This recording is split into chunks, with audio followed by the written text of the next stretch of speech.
seen. Stars like jewels on the crown of a queen.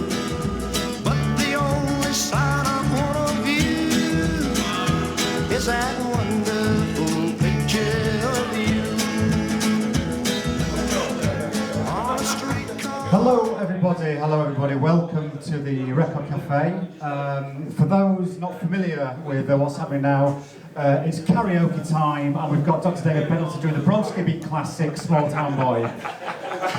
As you know, this is the latest of our sporting lunchtime lectures. We are very lucky to have Dr. David Pendleton, and he's going to be talking about North Parade, the birthplace of a global obsession.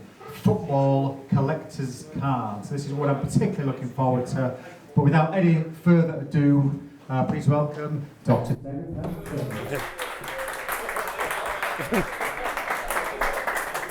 Where's the dry ice? Oh dear me. Yeah, thanks, Keith.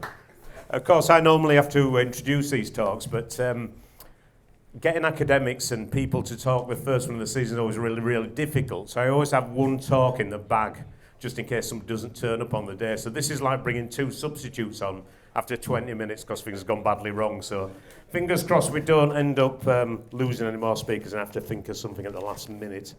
So North Parade is the birthplace of a football collector's cards and therefore the centre of a global obsession.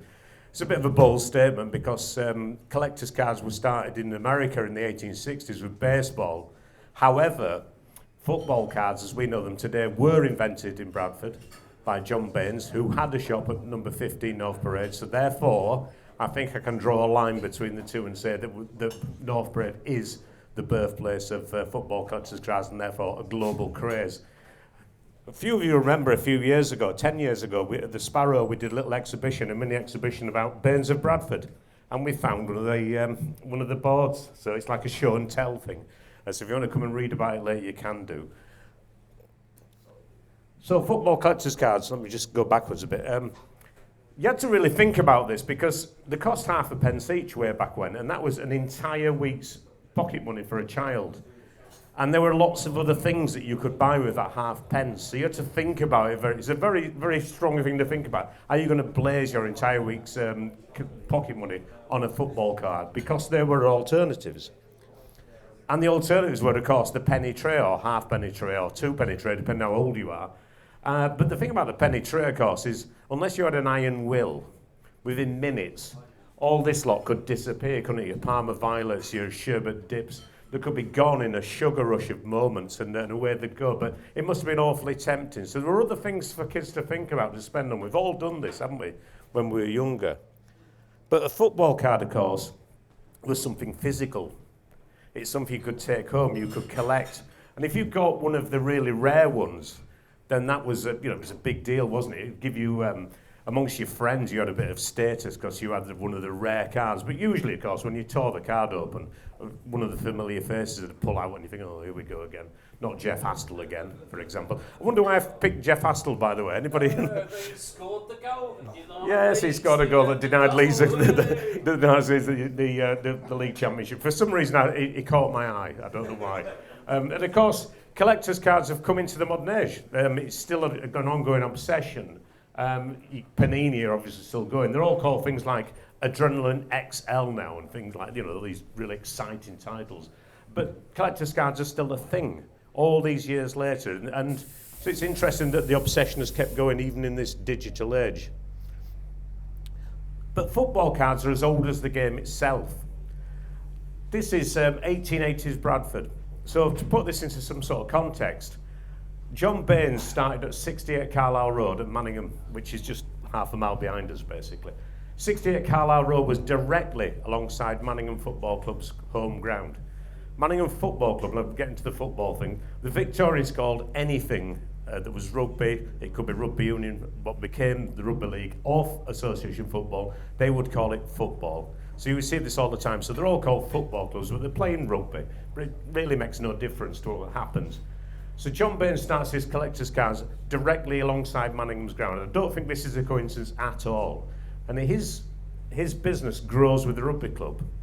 In 1884, Manningham kind of rebrand them. Sorry, in 1876, the club is formed in Manningham Park as a rugby club. It finds a home ground on Carlisle Road. In 1884, they rebrand themselves and adopt these new claret and amber colours, very familiar colours, of course, to ourselves. And it's taken after, the colours go after the West Yorkshire Regiment, who are based at Bellevue, smack opposite Valley Parade today. So they begin to challenge Bradford FC at Park Avenue as being the preeminent club in the city, and also to be one of the preeminent clubs in the game of rugby. This is rugby union, by the way, because it's before 1895, before the split. So John Baines moves from Carlisle Road to North Parade in 1891. And of course, by that time, Manningham themselves have moved to a new ground, because they have to move because of the construction of a school. And that ground they entitled a place called Valley Parade. And in 1895, they become the first ever champions of the Rugby League. In 1903, they change sports and become Bradford City Football Club. And in the time that John Baines is on North Parade, they end up being, obviously, the FA Cup winners and one of the best teams in the land. That's a long time ago now, of course. The First World War gets in the way. So John Baines moves to number 15 North Parade, which is just down the street from us here. It's currently, well, it was rewired. That's currently closed, hasn't it? So, unfortunately, it's gone. He moved down there, and from that base, he massively spread his geographical spread and also the spread of sports. So he's covering cricket, rugby, and football. As football, we're now into the terms of association football, obviously. And he begins to spread his geographical spread as well. So the north of England, the West Riding of Yorkshire is his base, where he starts from with rugby and cricket. That spreads to Lancashire, that spreads to Scotland, that spreads all over the country, and eventually his cards are going everywhere, from Penzance right up to Wick. But Scotland apparently was his biggest seller for a lot of years, and that was mainly association football. But we can say that this global obsession definitely did start in this street. Just again, some context about the idea of the growing game and the growing, everything's growing, that people's money is growing, the money in your pocket's growing all the time with your wages and your disposable income. But also the city of Bradford's growing. It's important to remember just how quickly the city of Bradford grows. Between 1801 and 1851, the population went from 8,500 to 103,700. It's an increase of 1,170%, 10 times the national average. You imagine the pressure that puts on things like schools, education, schools, sewerage, transport, housing. It's a massive, massive change that happens. And essentially it's the birth of it's one of the shock cities of the Industrial Revolution. It's right up there with Manchester and Birmingham and Glasgow, etc. And of course London as one of the cities that really expand very, very quickly. So here's John Baines himself. That's a picture of him up there. He's born in Leicester, actually. Comes to Bradford quite young and sets up business in Manningham. Dies in 1908, but that's John Baines himself with one of his cards. And there's Dudley Hill alongside, well-bowled Dudley Hill. So the importance of league cricket as well in a city like Bradford. And if you think about Birmingham and the Lancashire League, league cricket's really, really important to people. So it's not just about Yorkshire or your Bradford Cities or your Wimbledons, perhaps. It's also about very small cricket clubs, essentially. And he even goes down to the school level. He starts producing school cards. And some of these school cards have got Hanson School on it, for example. And it's got the leading scorer in the Bradford Schools League that season is depicted on a card. And that happens in Sheffield, it happens in Leeds, it happens in Hull. So he goes all over the place looking for these young kids. You imagine these young kids when they see their own face depicted on a collector's card. That must have been something absolutely astonishing for them. And of course, some of these cards are quite generic. Anybody spot it's like spot the difference. Can we spot the difference between these? Well, his tash looks a little bit more droopy on the Burton Swifts one, doesn't it? So the same cards are produced for all sorts of people. Burton Swifts, interesting side actually. They're the Burton Swifts. They become part of the expansion of the Football League in 1892 when the second division appears. They become Burton United and voted out of the Football League in 1907 and replaced by Oldham Athletic. Celtic, apparently a very well-known football club from somewhere in Scotland. But like I said, works teams, sports, all sorts of teams. There's some more Scottish Highland dancing. I mean, this is absolutely anything like Lansdowne School, quite a posh school, I know, but it's to give an idea of the depth of the number of Baines cards that were being produced. And there's even ladies' sport, for God's sake. It's even ladies' sports appears. There's Burr Hill Golf Club, which is somewhere down in the south of England, and netball as well. So he's covering every sport he can possibly think of. And the idea is to get the kids to buy more and more and more cards all the time. And remember, it's not like cigarette cards. They're buying the cards for the sake of the cards themselves, for the collection. And what you're doing with these cards, well, you're swapping them between yourselves, obviously. You're looking for the rarity. You're looking to have the best collection. The kids would chuck them apparently they used to chuck them against walls, and whoever ended up nearest won the cards. They used to do things like guess the team, so they put the finger over the team, and you had to guess. I mean, I imagine Burr Hill Golf Club would be quite a difficult guess, wouldn't it? You know? But whoever won that won all the cards. And then Baines himself used to do all sorts of competitions. Oh, there's the kids throwing some cards against the wall. So you probably can't see it from the back, but on the back of this card it says, "Boys, buy these cards for collecting purposes. They are sought after as eagerly as ancient stamps." And he would have competitions where whoever collected the biggest number of cards and sent them into his headquarters at 15 North Parade would win a silver trophy, or a football kit, or a musical box. But of course he kept all the cards that were sent in, and he sold them all again. Oh, God. He's not even from Yorkshire, is he? He's from Leicester. But obviously he'd lived in Bradford for long enough to become an honorary Yorkshireman.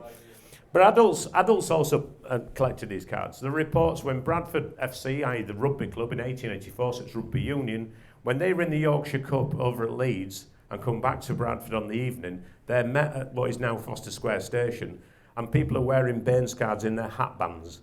So it's a very early expression of, because people didn't have scarves and replica shirts and what have you in those days, but it's a way of showing your support. So adults would have also purchased these cards. So it's a big deal across society. And I've read in a couple of articles, there was one article in particular called The Bradford Remembrance by Horace Hurd, who was of this generation, that he said the cards and collecting the cards kind of epitomised a gentler age, where things are, gentle amateurs and fair play. It clearly didn't look too closely at some of these cards. As you can see, wallopers. Someone's just about to be absolutely hammered by one of the players. And the other one is, get at it, Wood. And Wood has got somebody in a headlock and is saying, I'll show thee how to tackle. And the kids would have loved this, wouldn't they? I mean, as a 12-year-old, you'd have been thought, that's fantastic, isn't it? Look at them giving each other hiding. So, gentlemen of Victorian sport, there it is in its glory. There were other competitors out there. There were some other card people as well, but one of the big ones was cigarette cards. Now, this is different because you are buying a product and being given something with that product, whereas with the Baines cards, you're buying the card to collect. But in this case, you are purchasing cigarettes to get the card. This must have been fantastic for the kids, so they didn't have to waste the money now, did they, on collect? You just nattered your dad into buying more cigarettes, and then you got, that's Robert Torrance, who was the man of the match in the 1911 Cup final for Bradford City, killed a few years later at Ypres. He's remembered on the Tynecombe Memorial. So you would hassle your dad to buy, or your mum even perhaps, to buy more cigarettes, and then you would collect the cards. For a cigarette manufacturer, it's fantastic because the kids are nattering the parents to buy more cigarettes. And also, you're showing the next generation of smokers is Churchman's cigarettes, the best cigarettes, and you can get cards as well. So this goes on. And Jem, you mentioned earlier, another thing about the 1970s and 80s and what have you is toy cigarettes, which had little cards in, didn't they? So can you imagine now? I mean, good God, there'd be all sorts of laws against that. But you were they were with your little cigarette in your mouth and you're getting your own cigarette card. But you had to pay for them, which was a bit annoying, wasn't it? It wasn't Dad who was paying for them. And the other thing that came along in the 1970s, of course, is bubblegum cards. I hated bubblegum. But guess what? I bought the bloody cards, didn't I? Because I wanted the cards. And everybody would buy bubblegum cards. You'd have the sticker, the flattened piece of bubblegum, and then lots and lots of cards with the information about the players in the back. I picked Willie Carr out. I put Kevin Hector because when he got sold from Bradford Park Avenue to Derby, it killed Park Avenue essentially. I'm a terrible person. Why did I pick? Anybody know why I picked Willie Carr? Brigadier Captain Sunderland. No. Free kick. Free kick. He shoots, he scores. A very famous free kick at Coventry, wasn't it? It was Coventry-Everton, I think, and he flicks the ball up with the back of his heels, and it's volleyed in the net. And I think it's one of these goals that nowadays would be illegal, because the ball hasn't turned its circumference, but it was one of those classic goals, wasn't it? Was it actually ruled out, or was it given? It was given, there you go. Bradford City knocked out for the same. Bradford City were knocked out in the 1976 quarter-final by Southampton, the same thing. They flicked the ball up and it didn't go its full circumference. Not that I'm embittered by that whatsoever. And of course, the other cards that come along are, every time there's the World Cup, there is a big boost in the number of cards. It still happens, of course, with Panini and what have you. But these are the albums that you would collect, and you had to stick these in yourself, which was a real pain in the arse, wasn't it? We had to make, because we were very poor kids, we had to make flour and water glue and stick at the top. It was a messy carry-on. But this was a major obsession on my street. And you would learn about geography. You know, if a really unusual team got through to the World Cup, you'd think, where the bloody hell's that? You know, and when Cameroon and Roger Miller got to the 1990 World Cup, I think it's the first time most people had heard of Cameroon, wasn't it? And when he scored that fantastic goal against Argentina and did that amazing dance, and goodness knows how old. He doesn't know how old he is. He might be the oldest player ever to play in the World Cup, but nobody really knows because he hasn't got a clue how old he is himself. But anyways, I had this one. I remember sitting waving it around for the 1970 World Cup when I was 6 years old and expecting England to win it because my dad told me that they won the last one, so they're going to win the next one, aren't they? They didn't. Was it Peter Osgood, wasn't it? Cocked up against West Germany in Bradford, where it was in there. Anyway, and it goes on. 1978, Panini had come along. Panini, we thought these were quite posh when I was a kid because when stickers came out, you didn't have to do it yourself. It was not DIY, and Panini was suspiciously foreign as well, wasn't it? It was like, oh, hang on a minute, Panini. So we were a bit dubious about Panini, because A, there were stickers for the posh kids, because you didn't have to stick them in. They were a bit more expensive, and they were foreign, so we were a bit... And of course, they carried on so long that we even when Bradford City made a reappearance, because there was no Bradford City cards at all, because we were so terrible between 1922 and 1999, which is quite a long time, isn't it? That we never appeared on any of the stickers. We did appear on, you remember the coins of FA Cup winners? And our friends from Wimbledon like the FA Cup as much as we do, don't they? Did Wimbledon beat Leeds once in a replay at the Lost? Oh, God. Oh, I was just about to say. Yeah, no, I remember Wimbledon taking Leeds to a replay when Wimbledon was Southern League side and Leeds was... I was there. He was there. You should have... We'll forgive you for losing, but only just. At least you took the buggers to a replay. You may have spotted a theme here, by the way. So we get Benito Carboni, of course, in our 2 years. And apologies for relegating you, by the way. It didn't end well for either of us, did it really? There we go. So was North Parade the start of a global obsession? I think it is. I think we can say it was. There's Wilkinson, the captain of Bradford Football Club from 1880-something or other, and there's Lionel Messi now in his Inter Miami kit. People are still, despite this digital age, they're still collecting these cars like mad. And that's really interesting. And whether it's an obsession that will be like vinyl records that will come back a little bit and go away is interesting. If you want to buy these cars these days, by the way, they cost an absolute bloody fortune. And I've got a collection which I may now sell in the wake of this talk. A friend over there has got a really interesting collection of Northern Union mainly cards. The Northern Union, or is it Rugby Union? So it's Rugby Union. Pre-splits, the pre-1895 cards. He's quite happy to show you some of the cards if you want to have a look at them. Fascinating stuff. So was North Parade the birthplace of global obsession? I think we can say it is. Yes, baseball cards started in the 1860s, but it was Baines of Bradford who picks up on the growth of football, rugby and cricket in Britain. So it's like it runs in complete, it's like the commercialisation, the exploitation of a growing spectator sport that Baines jumps onto the back of. And his cards are a physical expression of the growth of interest in football, cricket and rugby, and also the fact that people have money in the back pocket to spend on stuff. So I think it is that, and therefore, press the button, should we have a blue plaque on North Parade? I think we should, because there should be a green and cream plaque, none of this blue toss. All right, okay, Clint.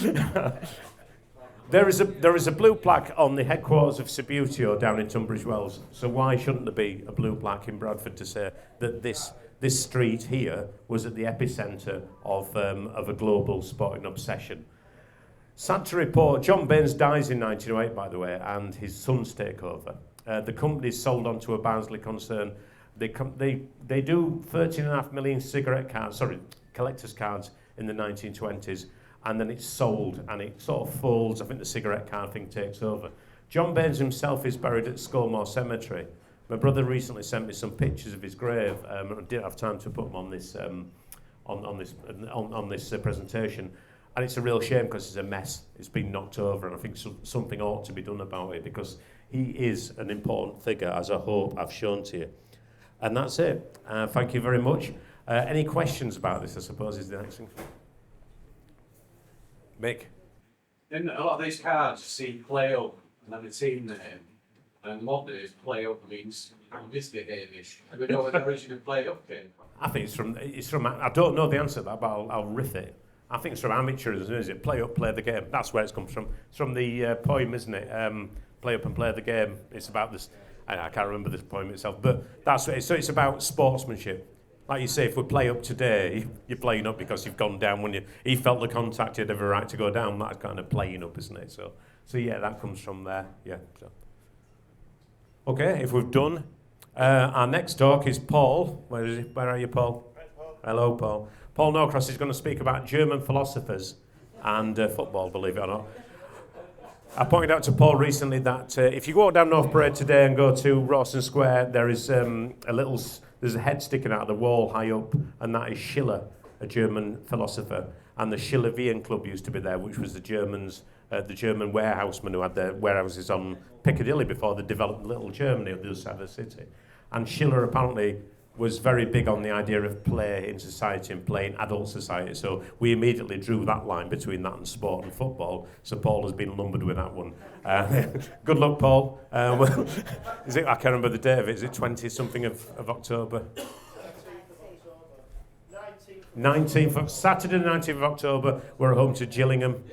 So look forward to that one. Anyway, thank you for your time, everybody. Enjoy today's game. Not too much, you lot at the back, but I'm sure you'll be fine. Thank you.